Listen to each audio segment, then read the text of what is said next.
Evening students.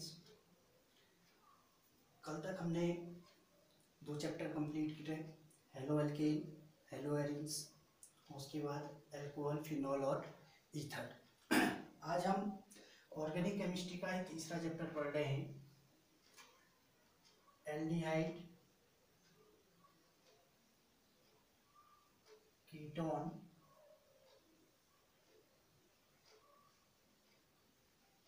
और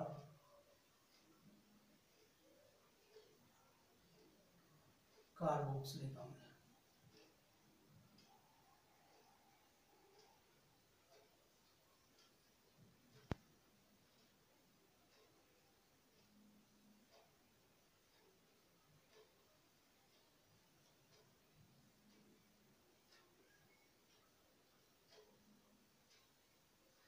aldehyde, ketone और carboxylic अम्ल की बात करें तो उससे पहले हमें ये जानना जरूरी है कि कार्बोनिल यौगिक होते क्या हैं।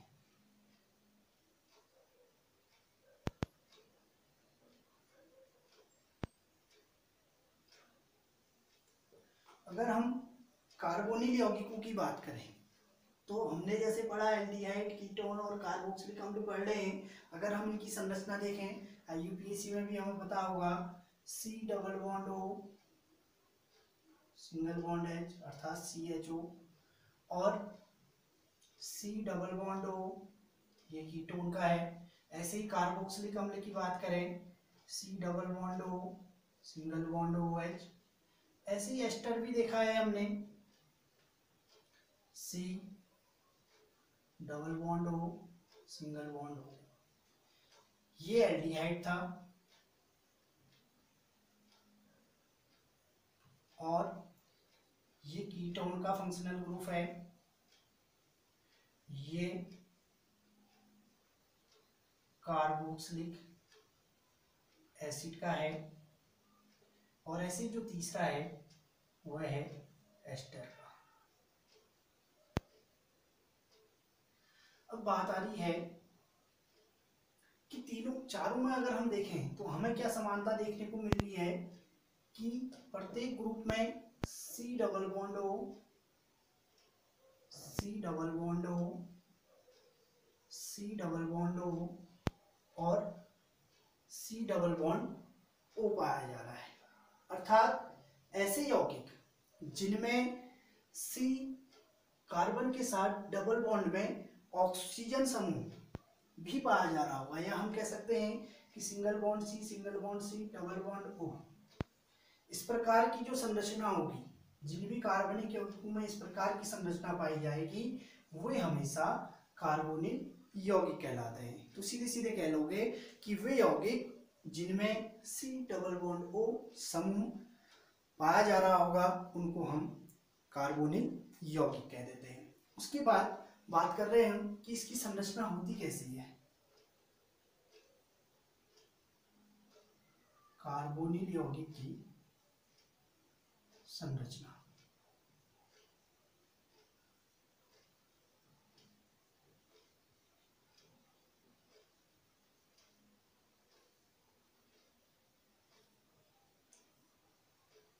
अगर संरचना की बात करें, जैसे कि हमने पढ़ा कि जो कार्बन था इसके साथ कोई एल्किल समूह जुड़ रहे हैं और साथ ही साथ डबल बॉन्ड O जुड़ रहा है। अगर हम बात करें तो जो कार्बोनिल समूह है, कार्बोनिल समूह में कार्बन परमाणु पर sp² हाइब्रिडाइजेशन पाया जाता है, या कह सकते हैं कि जो कार्बोनिल समूह में जो कार्बन है उस पर sp² संकरण प्रावस्था पाई जाती है या अवस्था पाई जाती है। जबकि जो ये ऑक्सीजन परमाणु है, इस ऑक्सीजन परमाणु, ये जो ऑक्सीजन परमाणु है ये असंकरित अवस्था में पाया जाता है तथा बंध निर्माण में अपनी परमाणविक ऑर्बिटलों का उपयोग करता है ये ऑक्सीजन परमाणु। और जो कार्बन परमाणु है, भी हमने बताया कि कार्बन परमाणु में sp² संकरण पाया जा रहा है, जिसको हम ऐसे भी स्पष्ट कर सकते हैं। अगर हम कार्बन का इलेक्ट्रॉनिक विन्यास देखें ग्राउंड स्टेट पे,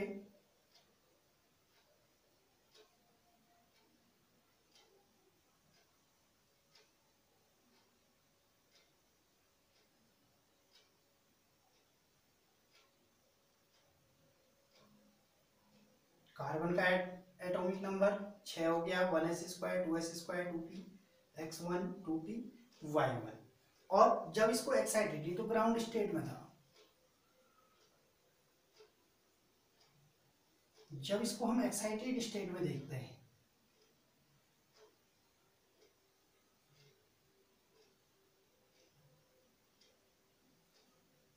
अगर एक्साइटेड स्टेट की बात करें तो यहाँ पर जो कार्बन होगा, जो इसका इलेक्ट्रॉनिक विन्यास होगा, वह 1s² 2s1 2px1 2py1 और 2pz1 के रूप में पाया जाएगा। यह एक्साइटेड स्टेट में है। जो कार्बन है, कार्बन 3 sp² संकरित ऑर्बिटल एक तत्व में 120 डिग्री का कोण बनाएगा। अर्थात कहने का अर्थ ये है कि अगर इसके साथ संयोग कर रहा हो तब 120 डिग्री, यहाँ पर 120 डिग्री और यहाँ पर भी 120 डिग्री का कोण बन रहा होगा। और जो आबंध होंगे, अगर हम आबंधों की बात करें तो जब कार्बन इसके साथ जुड़ रहा होगा सिग्मा आबंध, और इसके साथ जुड़ रहा होगा तब भी सिग्मा आबंध, और जब यहाँ जुड़ रहा होगा तो एक पाई आबंध और एक सिग्मा आबंध का निर्माण कर रहा होगा। अर्थात पूरी संरचना में देखें तो हम कहेंगे कि जो कार्बन है, कार्बन जब संकरित अवस्था में पाया जा रहा होगा तो उनके बीच 120 डिग्री का कोण पाया जा रहा होगा, और साथ ही साथ 3 सिग्मा आबंध और एक पाई आबंध का निर्माण कर रहा होगा। तो ये थी कार्बोनिल यौगिक की संरचना। उसके बाद बात कर रहे हैं हम, जैसे कि पाठ का ही नाम है एल्डिहाइड, कीटोन और कार्बोक्सिलिक। पहले हम बात करते हैं एल्डिहाइड की, कि एल्डिहाइड क्या होते हैं।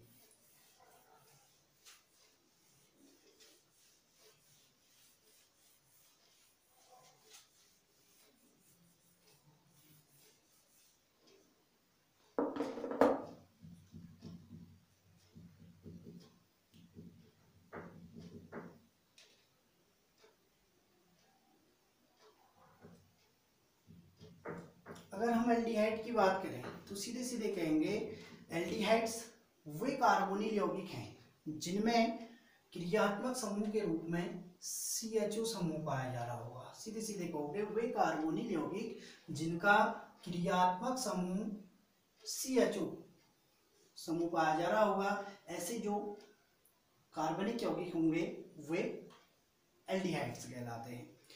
जैसे मैंने कहा HCHO अर्थात फॉर्मल्डिहाइड हो गया, ऐसे ही CH3CHO कह रहे तो एसिड एल्डिहाइड हो गया। वैसे IUPAC में जाएं तो ये हो गया मेथेनॉल, और जबकि ये हो गया एथेनॉल। तो ये कुछ एल्डिहाइड्स के उदाहरण थे। अगर हम वर्गीकरण की बात करें कि हम एल्डिहाइड को कैसे वर्गीकृत कर सकते हैं, तो एल्डिहाइड को हम निम्न प्रकार से वर्गीकृत कर सकते हैं। पहला आ रहा एलिफैटिक एल्डिहाइड्स। एलिफैटिक हम पहले भी इसके बारे में पढ़ चुके हैं कि एलिफैटिक होते क्या हैं। तो अगर एलिफैटिक की बात करें, कार्बन की जो लंबी श्रृंखला होती है और उन कार्बन की लंबी या खुली श्रृंखलाओं के साथ CHO समूह पाया जा रहा होगा, तो ऐसे जो एल्डिहाइड्स होते हैं वे हमेशा एलिफैटिक एल्डिहाइड्स कहलाते हैं। जैसे मैंने कहा H single bond C double bond O single bond H, या सीधे सीधे कहें तो HCHO अर्थात फॉर्मल्डिहाइड या फिर मैथेनॉल। ऐसे ही दूसरा भी हमने ऊपर लिया था example CH3 single bond C double bond O single bond H अर्थात एसिड एल्डिहाइड या फिर इसको हम कह देते एथेनल।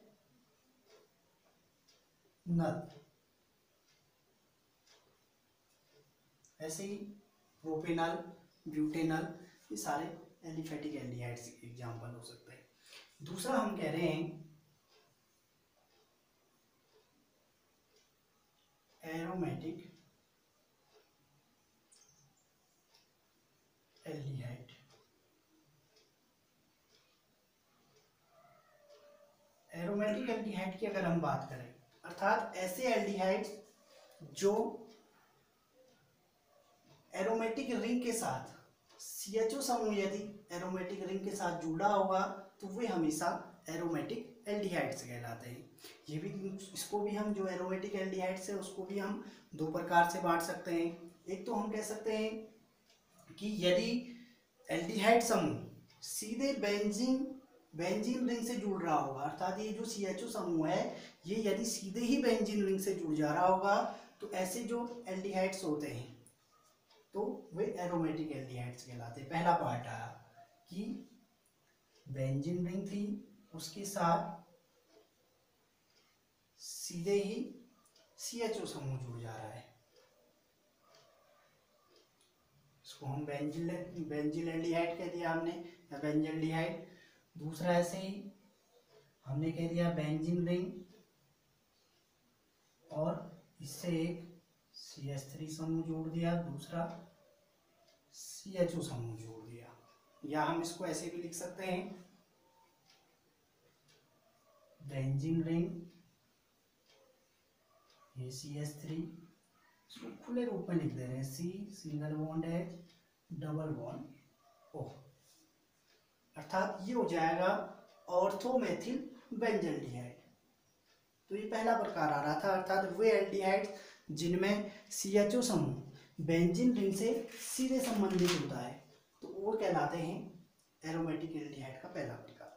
दूसरा, वे एल्डिहाइड जिनमें CHO समूह बेंजीन रिंग के साथ साथ किसी पार्श्व श्रृंखला से संबंधित होता है, अर्थात बेंजीन रिंग जुड़ी हो और उसके साथ कोई एल्किल समूह जुड़ा हो और फिर उसके साथ CHO समूह जुड़ा होगा, तो ऐसे जो एल्डिहाइड्स होते हैं उनको भी हम एरोमेटिक एल्डिहाइड्स के अंतर्गत रह देते हैं। और ऐसे जो एल्डिहाइड्स होते हैं, अर्थात दोनों प्रकार के जो एल्डिहाइड्स होंगे उनको हम एरिल प्रतिस्थापित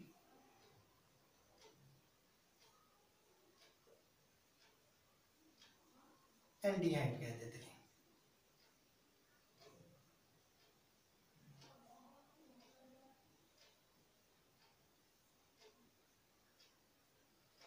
तो दूसरा जो प्रकार था उसका एग्जाम्पल अगर देखें हम, बेंजीन रिंग,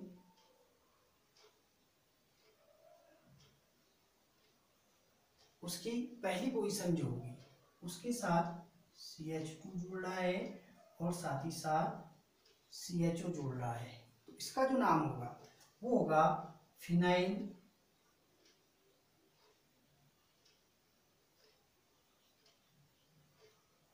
एसिड एल्डिहाइड। और ऐसे एक और एग्जाम्पल देखें, बेंजीन रिंग,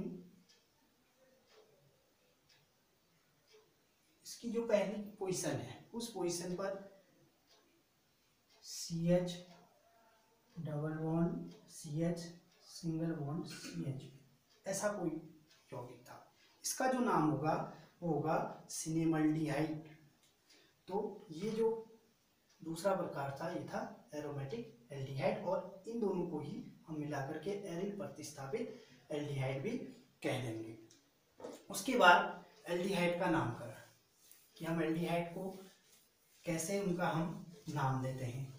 तो जो एल्डिहाइड है, एल्डिहाइड को हम दो प्रकार से, अर्थात साधारण पद्धति या जिसको हम सार्थक पद्धति कह रहे थे, और दूसरा है IUPAC, एल्डिहाइड का नामकरण।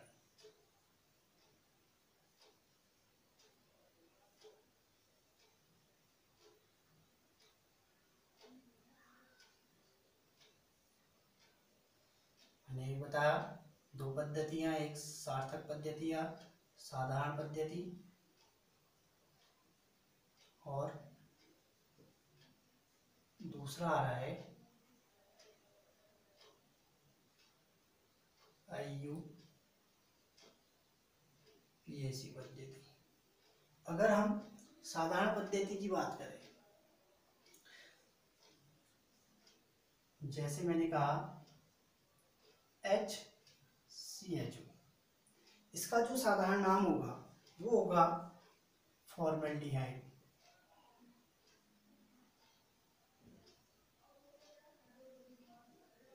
और जबकि IUPAC की बात करें, हमें पता है कि फंक्शनल ग्रुप हमारा CHO है, तो इसका जो अनुलग्न होता है वो होता है एल्डिहाइड का।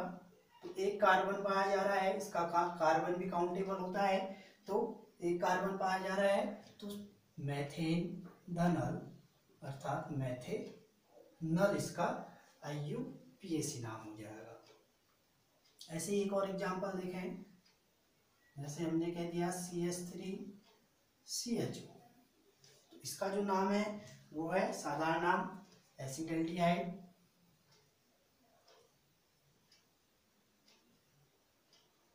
और जबकि IUPAC की बात करें तो IUPAC में इसका नाम हो जाएगा, दो कार्बन पाए जा रहे हैं, एक दो, तो एथेनल इसका IUPAC नाम हो जाएगा। ऐसे ही एक थोड़ा लंबा सा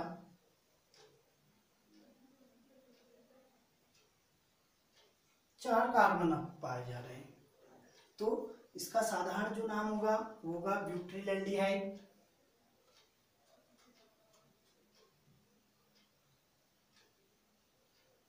और जबकि IUPAC की बात करें तो IUPAC में चार कार्बन पाए जा रहे हैं, तो इसका नाम हो जाएगा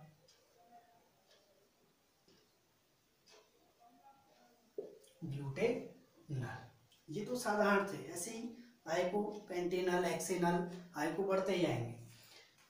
कुछ एक्स्ट्रा अगर एग्जांपल देखें हम इसके, तो जैसे मैंने कहा CH3 single bond CH single bond CHO, और इस CH से ऊपर या नीचे कोई CH3 जुड़ा हुआ था। अगर साधारण नाम की बात करें तो पिछले दिन भी मैंने बताया था कि अल्फा क्या होता है, बीटा क्या होता है और गामा क्या होता है। अगर जो क्रियात्मक समूह है, क्रियात्मक समूह के बाएं या दाएं उपस्थित जो भी दूसरा कार्बन परमाणु होगा, अर्थात क्रियात्मक समूह था, इसके बाएं या दाएं उपस्थित जो भी कार्बन परमाणु है वह हमेशा अल्फा कहलाता है। तो इसको हम कह देते हैं, यहाँ पर को जैसे ये जुड़ रहा है तो इसको हम कह देंगे अल्फा ब्यूट्रिल अल्फा, या फिर इसको हम ऐसे भी कह सकते हैं, आइसो भी कह सकते हैं, आइसो ब्यूट्रिल एल्डिहाइड, आइसो ब्यूट्रिल एल्डिहाइड। और जबकि IUPAC की बात करें 1 2 3, तो ये हो जाएगा 2 मेथिल ब्यूटेनल। एक और देख लीजिए एग्जाम्पल,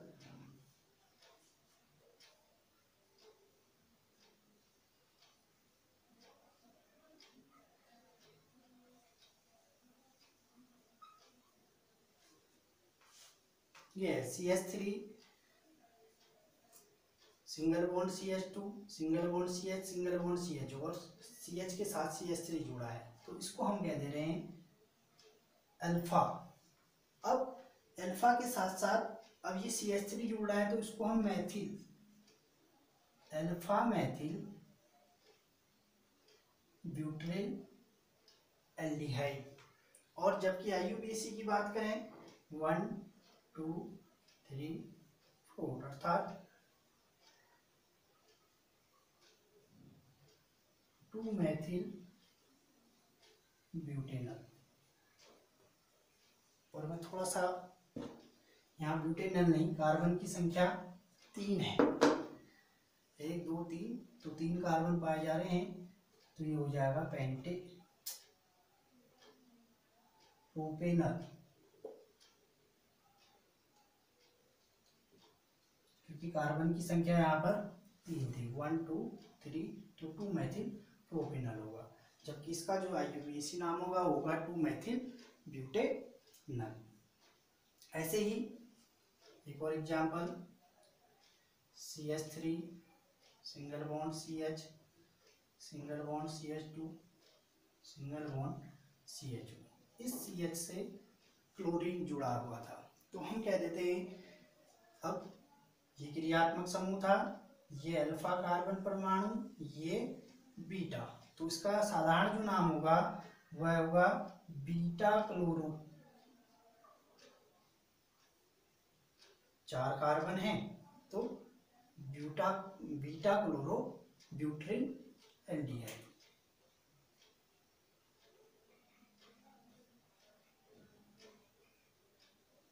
अगर IUPAC की बात करें तो IUPAC में कह देंगे 1 2 3 4, अर्थात तीसरी पोजीशन पर क्लोरीन पाया जा रहा है, तो पूर्व लग्न है 3 क्लोरो और 4 कार्बन परमाणु पाए जा रहे हैं और एल्डिहाइड समूह है, तो 3 क्लोरो ब्यूटेनॉल,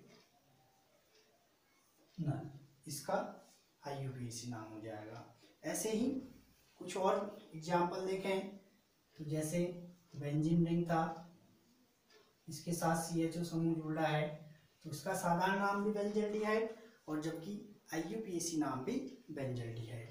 ऐसे ही बेंजीन रिंग, इसके साथ CHO जोड़ दिया और यहाँ OH जोड़ दिया। अब 2 प्रक्रियात्मक समूह जुड़ रहे हैं, एक एल्कोहल जुड़ रहा है और साथ ही साथ एक एल्डिहाइड समूह जुड़ रहा है, तो साधारण जो नाम होगा वो तो होगा सैलिसिल एल्डिहाइड। इसका जो साधारण नाम है वह है सैलिसिल एल्डिहाइड। और जबकि IUPAC की बात करें तो IUPAC में इसको हम कह देते हैं 1 1 2, अर्थात 2 हाइड्रोक्सी बेंजल्डिहाइड।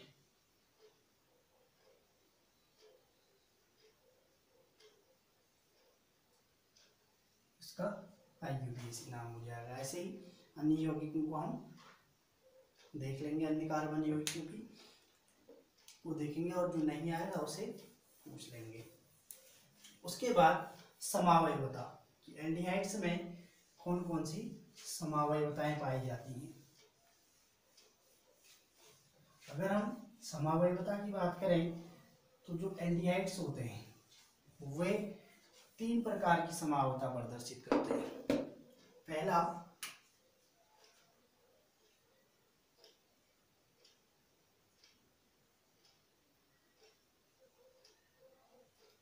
पहला पार्ट आ रहा है श्रृंखला समावयवता।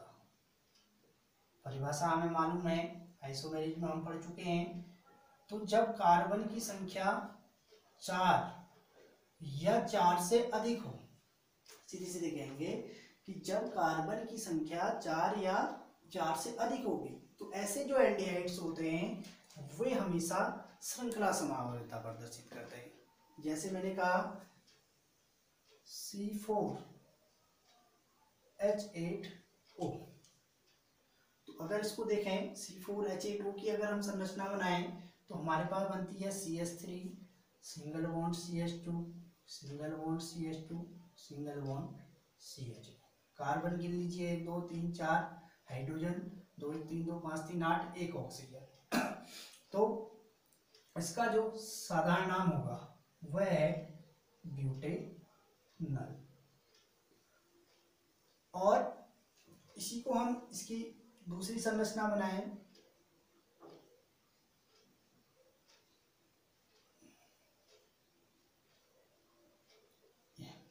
तो इसमें देखने को क्या मिल रहा है हमें, 1 2 कार्बन 3 4 कार्बन, चीज वही है, कार्बन की संख्या 4 ही है, हाइड्रोजन 2 3 2 5 3 8 और एक ऑक्सीजन।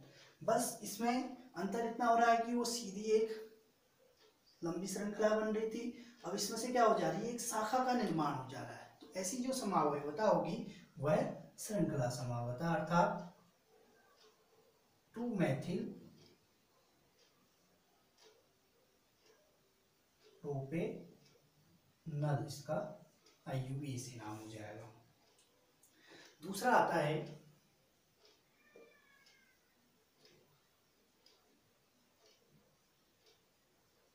क्रियात्मक समावयवता।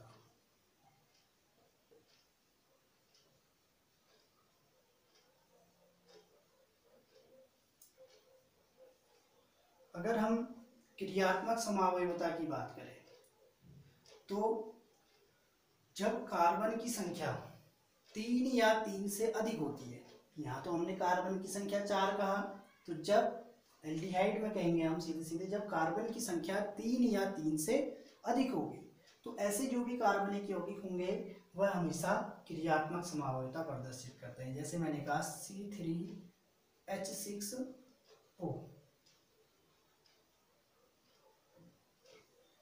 अगर इसका स्ट्रक्चर बनाए हम CH3 single bond CH2 single bond CHO, 3 carbon और 6 हाइड्रोजन 1 ऑक्सीजन, अर्थात इसका नाम है प्रोपेनल। अब इसी को हम देखें, क्रियात्मक समावयवता पढ़ रहे हैं तो इसी का दूसरा स्ट्रक्चर अगर हम देखें तो CH3 single bond C single bond CH3 और कार्बन के ऊपर या नीचे डबल बॉन्ड O जुड़ रहा है, तो हाइड्रोजन 6 ही हैं, कार्बन भी 3 है और ऑक्सीजन भी 1 है, लेकिन यहाँ पर दोनों में ही प्रक्रियात्मक समूह अलग अलग पाए जा रहे हैं। इसमें एल्डिहाइड पाया जा रहा है, जबकि इसको देखें अगर इसका IUPAC नाम क्या है तो ये है प्रोपेनॉन 2, और फंक्शनल जो ग्रुप देख रहे हैं वो है कीटोन। तो इस प्रकार से ये जो C3H6O है, अर्थात कार्बन की संख्या जब 3 या 3 से अधिक होगी तो ऐसे जो भी एल्डिहाइड होंगे वे हमेशा क्रियात्मक समावयवता को प्रदर्शित करते हैं। तीसरा आता है स्थान समावयवता।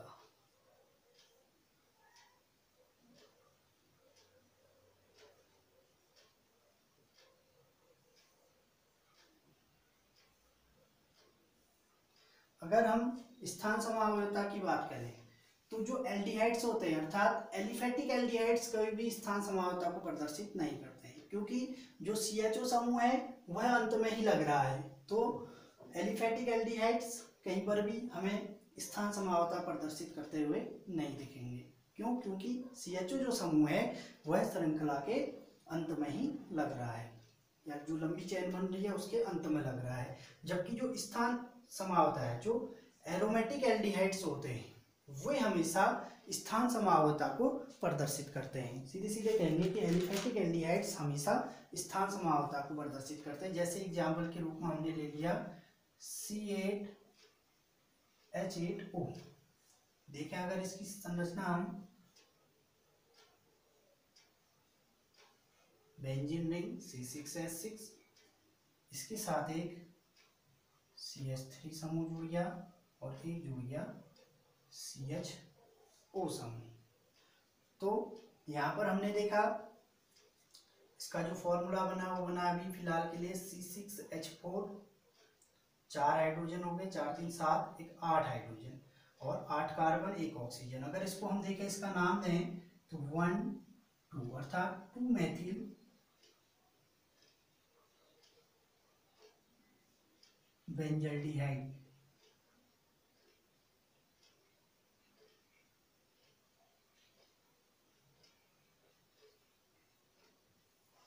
और इसी का हम दूसरा स्ट्रक्चर देखें तो वो बन रहा है CH3 को हमने यही रहने दिया और जो CHO था इस CHO को हम यहाँ ले आए तीसरी पोजीशन में 1 2 3, अर्थात इसका जो IUPAC नाम होगा 3 मेथिल बेंजल्डिहाइड। तो यहाँ पर जो मैथिल समूह था वो सेकंड पोजीशन दिखा रहा था और यहाँ पर तीसरी पोजीशन दिखा रहा था। तो एरोमेटिक एल्डिहाइड्स हमेशा स्थान समानता प्रदर्शित करते हैं, जबकि एलिफेटिक एल्डिहाइड्स इस प्रकार की कोई भी समानता प्रदर्शित नहीं करते हैं। इसके बनाने की विधि और इसकी फिजिकल प्रॉपर्टीज की बात नेक्स्ट डे करेंगे।